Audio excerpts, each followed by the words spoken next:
welcome back to my channel.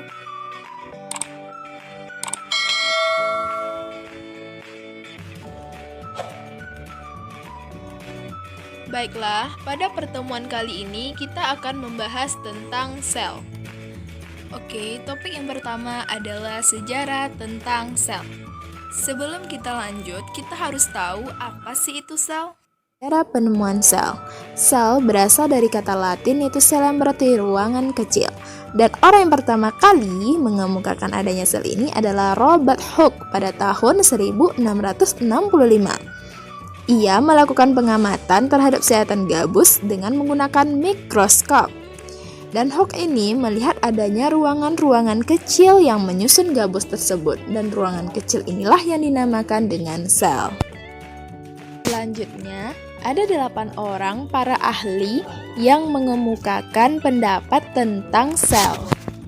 Yaitu yang pertama adalah Marcello Malpighi. Penelitiannya tentang tumbuhan membuatnya menyimpulkan bahwa tumbuhan memiliki tubulus yang mirip dengan yang ia lihat pada serangga seperti ulas sutra dengan menggunakan mikroskop. Dan ia dapat melihat stomata di mana tumbuhan menukarkan karbon dioksida dengan oksigen. Next, Robert Hooke tahun 1965 adalah orang yang pertama menemukan sel dari sehatan tipis gabus batang dari tumbuhan oaks di bawah mikroskop. Dan ia melihat sebuah rongga kosong, dan rongga-rongga kecil inilah yang disebut dengan sel. Yang ketiga adalah Antony van Leeuwenhoek, yaitu dia belajar secara otodidak dalam menciptakan sebuah mikroskop praktis, dan dia di sana dapat melihat atau mendeskripsikan bakteri dan banyaknya kehidupan pada setetes air dan sirkulasi darah di kapiler. Selanjutnya Robert Bourne, yaitu 1831. Dia adalah orang pertama yang menemukan nukleus pada sel tumbuhan. Next, yaitu Johannes Purkinje 1839, yaitu ia menemukan istilah protoplasma atau bahan pertama, dan ia meyakini bahwa kunci untuk mempelajari sel terletak di dalam protoplasma. Next, 1838, Matthias Selden, yaitu menyatakan atau menemukan bahwa setiap tanaman tersusun atas sel. Lalu 1839, Theodor Schwann menemukan bahwa setiap tanaman dan makhluk hidup beserta hewan dan manusia tersusun atas sel, sehingga mereka berdua telah menemukan makhluk hidup itu tersusun atas sel. And then, yaitu 1855, Rudolf Virchow menyatakan bahwa seluruh sel berasal dari sel yang sudah ada sebelumnya. So, omnis cellula e cellula, berarti setiap sel berasal dari sel yang sudah ada sebelumnya dan menjadi dasar pembagian tersebut. Selanjutnya adalah teori tentang sel. Nah, yang pertama adalah sel merupakan kesatuan atau unit struktural makhluk hidup.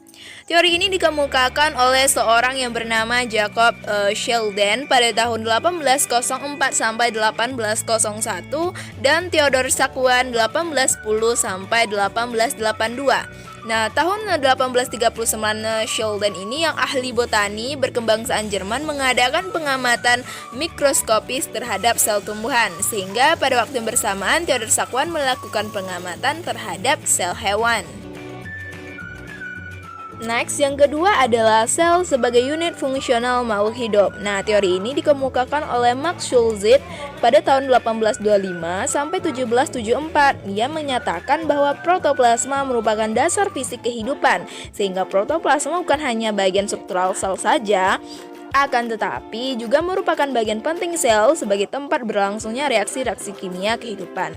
Yang berdasarkan inilah muncullah teori sel yang menyatakan bahwa sel merupakan kesatuan fungsional kehidupan. Kemudian yang ketiga adalah sel sebagai unit pertumbuhan makhluk hidup. Nah, teori ini dikemukakan oleh seorang bernama Rudolf Virchow, yaitu pada tahun 1821 sampai 1902. Nah, ia berpendapat bahwa omnis cellula ex cellulae, yaitu semua sel berasal dari sel sebelumnya. Teori yang terakhir adalah menyatakan bahwa sel sebagai unit hereditas makhluk hidup. Nah, dalam ilmu pengetahuan dan teknologi, mendorong penemuan unit-unit penurunan sifat yang terdapat dalam nukleus, yakni kromosom. Nah, dalam kromosom terdapat gen yang merupakan unit pembawa sifat. Yang melalui penemuan ini muncullah teori bahwa sel merupakan unit hereditas makhluk hidup. Selanjutnya yang ketiga adalah bagian sel berdasarkan struktur dan fungsinya. Organel pertama adalah retikulum endoplasma. Dapat kita lihat pada tabel, strukturnya itu tersusun dari kantung pipih dan tabung dua lapis membran luas yang menutupi sebagian besar sitoplasma. Dan fungsinya ini ada dua. Yang pertama RE kasar, yaitu tempat untuk mensintesis protein dan mentransportasikan protein ke atau dari membran. Kemudian RE halus, yaitu tempat sintesis lipid, memetabolisme karbohidrat, detoksifikasi obat. Kemudian yang kedua ada ribosom. Nah, ribosom ini strukturnya itu tersusun dari RNA dan protein yang melekat pada RE kasar dan bebas dalam sitoplasma dan serta berupa butiran kecil nukleoprotein. Adapun fungsinya adalah untuk menggabungkan asam amino dan mensintesis protein, kemudian membentuk protein perifera membran plasma dan juga enzim. Yang ketiga adalah sentriol. Nah, sentriol ini strukturnya berupa sepasang silinder, ada lubang di tengahnya dan tersusun dari protein mikrotubulus dan membentuk seperti bintang. Adapun fungsinya yaitu untuk mengatur polaritas pembelahan sel hewan, kemudian atur pemisahan kromosom selama pembelahan sebagai kutub pada pembelahnya. Kemudian yang keempat ada peroksisom. Nah, peroksisom ini strukturnya berbentuk seperti lisosom dan mengandung enzim katalase dan oksidatif. Sedangkan fungsinya itu untuk merombak H2O2 yang bersifat racun dari sel sehingga mengubah menjadi H2O ditambah O2 atau oksigen. Yang kelima adalah lisosom. Nah, strukturnya berupa vesikel membran berkantung, terbentuk dari badan Golgi dan mengandung enzim hidrolik, nuklease, prokase, dan juga fosfase. Adapun fungsinya adalah mencerna makromolekul secara intraseluler, kemudian rusak sel asing serta mempertahankan sel atau autolisis, autofagi, dan eksositosis. Lalu yang keenam ada mikrotubulus. Nah, strukturnya itu bagian dari sitoskeleton yang berbentuk kalung tebal atau mikrofilamen.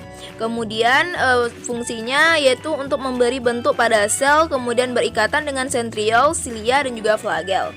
Kemudian yang ketujuh ada mikrofilamen. Nah, mikrofilamen ini adalah bagian dari protein filamen atau sitoskeleton yang berupa tabung halus dari protein, tubulin yang tersusun aktin dan miosin. Kemudian fungsinya untuk menyokong stabilitas bentuk sel, membentuk rangka sel, berikatan dengan sentriol, silia, dan juga flagel.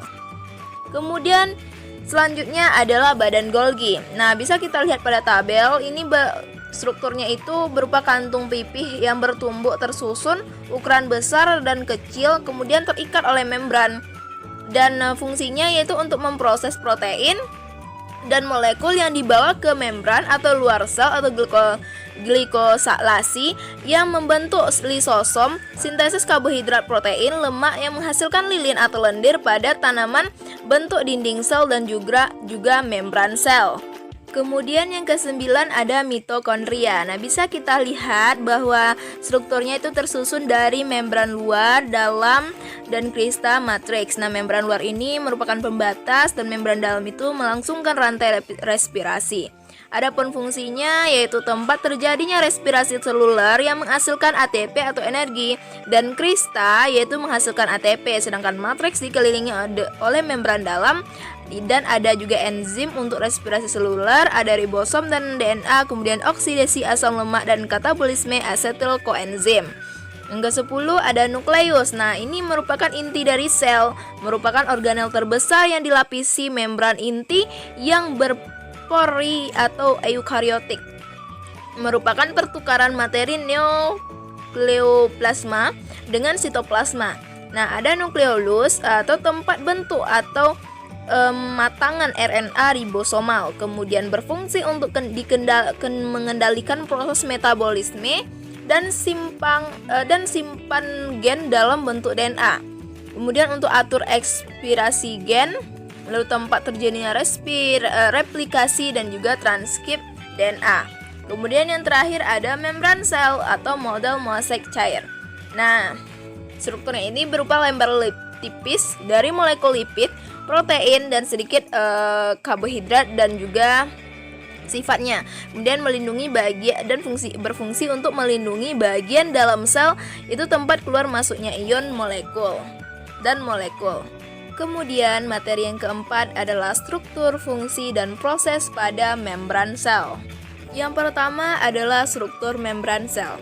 Adapun yang strukturnya pertama adalah lipoprotein. Nah, merupakan gabungan antara lemak dan protein.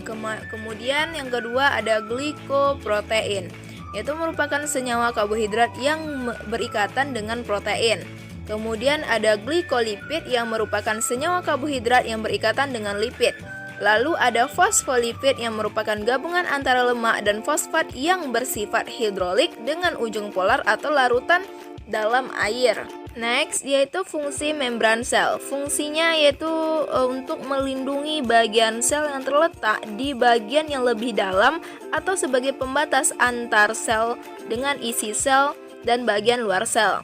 Nah, selain itu, membran sel ini sangat bermanfaat untuk memperkokoh sel dan mencegah sel agar sel tersebut tidak pecah.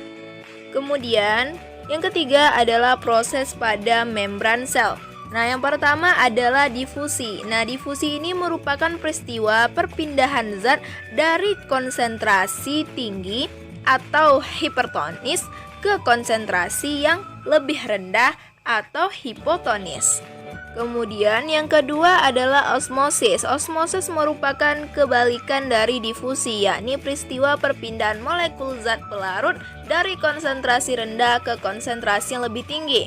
Kemudian yang ketiga adalah transport aktif. Nah, ini merupakan proses pengangkatan zat berupa glukosa dan asam amino yang dilakukan oleh sel transport aktif yang memerlukan energi ATP untuk melewati membran semi permeabel.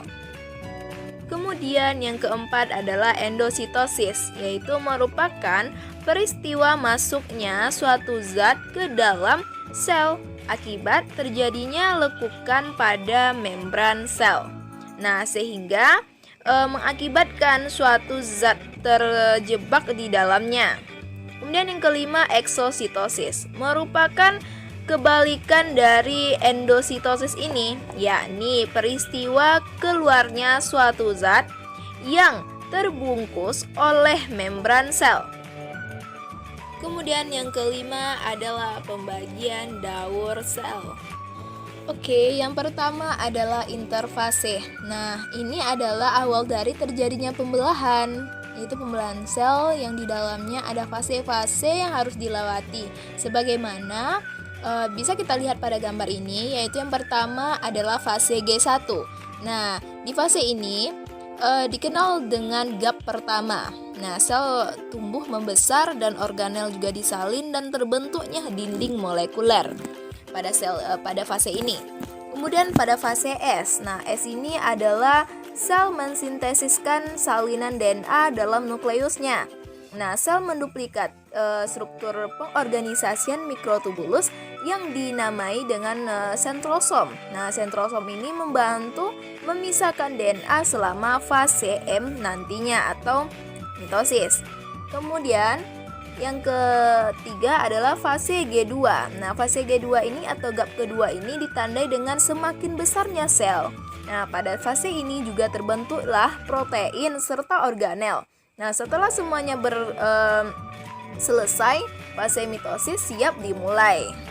Oke, lanjut kepada fase mitosis. Nah, sepanjang terjadinya fase ini, sel membagi DNA dan sitoplasma yang sebelumnya telah disalin menjadi dua bagian dan membelah dirinya.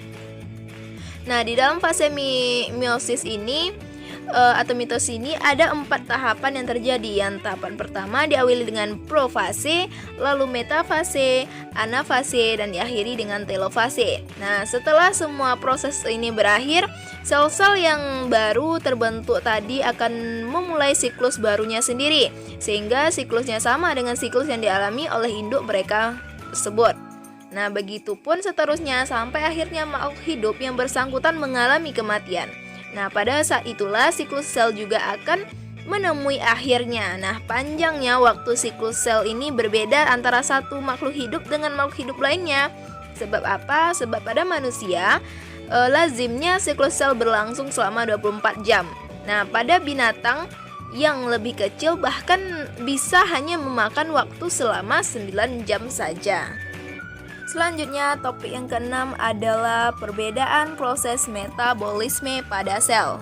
Oke, yang pertama adalah katabolisme. Nah, katabolisme adalah serangkaian reaksi yang merupakan proses pemecahan senyawa kompleks menjadi senyawa-senyawa yang lebih sederhana dengan membebaskan energi yang dapat digunakan organisme untuk melakukan aktivitasnya.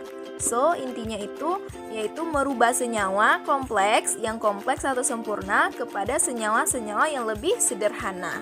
Kemudian yang kedua ada anabolisme. Nah, anabolisme ini adalah suatu peristiwa perubahan senyawa yang sederhana ke senyawa yang lebih kompleks, yaitu yang dari sederhana atau ke yang sempurna. Nah, nama lain dari anabolisme ini adalah peristiwa sintesis atau penyusunan.